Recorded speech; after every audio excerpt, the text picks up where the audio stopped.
নমস্কার বন্ধুরা, welcome back to my channel Deb's diary চ্যানেলে আপনাদের আবারও স্বাগত। চলুন আজকে আপনাদের নিয়ে যাব হুগলি জেলার খুব সুন্দর একটি গ্রামে, যার নাম সেনেট গ্রাম। আর এই গ্রামে রয়েছে কয়েকশো বছরের প্রাচীন শ্রী বিশালাক্ষী মাতার অপূর্ব এক মন্দির। আসুন তাহলে দেখে নেওয়া যাক অপূর্ব সুন্দর প্রকৃতির মাঝে থাকা প্রাচীন এই মন্দির, এবং তার সাথে জানা যাক মন্দিরের কিছু ইতিহাস।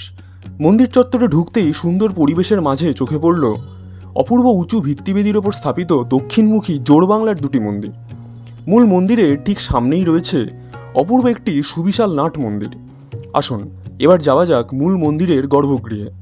একসময় টেরাকোটা অলঙ্কারে অলঙ্কারিত এই মন্দির গাত্রে বর্তমানে কিন্তু তেমন আর টেরাকোটার কাজ দেখতে পাওয়া যায় না।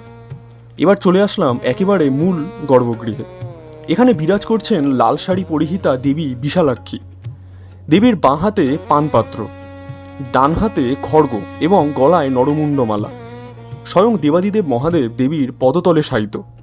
দেবী এখানে করালো বদনা ভয়ঙ্করী, এবং দেবীর বাম পদতলে রয়েছে এক অসুরের খণ্ডিত মস্তক। এখানে দেবীর দক্ষিণে রয়েছে স্বয়ং মহাদেব, শ্রী লক্ষ্মী এবং শ্রী গণপতি, এবং বাঁদিকে রয়েছে শ্রী রামচন্দ্র, দেবী সরস্বতী এবং কার্তিকের মূর্তি। এবার বলে এই মন্দিরের কিছু ইতিহাস।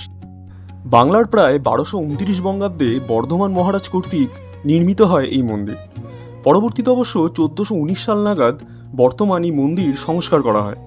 আরও কথিত আছে যে মন্দিরে কুমারী রূপে শাখা পড়তে এসেছিলেন স্বয়ং দেবী নিজে। নিত্য পুজো হলেও ফাল্গুন মাসের সংক্রান্তিতে বিশেষ পুজো উপলক্ষে বিরাট মেলা বসে এই গ্রামে। এবার বলি কিভাবে আসবেন।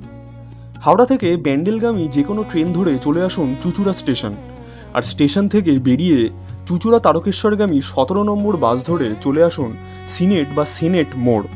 একেবারে রাস্তার ওপরেই অবস্থিত এই মন্দির। পরবর্তী পর্বে আপনাদের নিয়ে যাব পাশেই থাকা অপর একটি সুন্দর গ্রামে, নাম গোস্বামী মালিপাড়া। রয়েছে প্রাচীন কিছু মন্দির, যেখানে এসেছিলেন স্বয়ং শ্রী কৃষ্ণাবতার চৈতন্য মহাপ্রভু।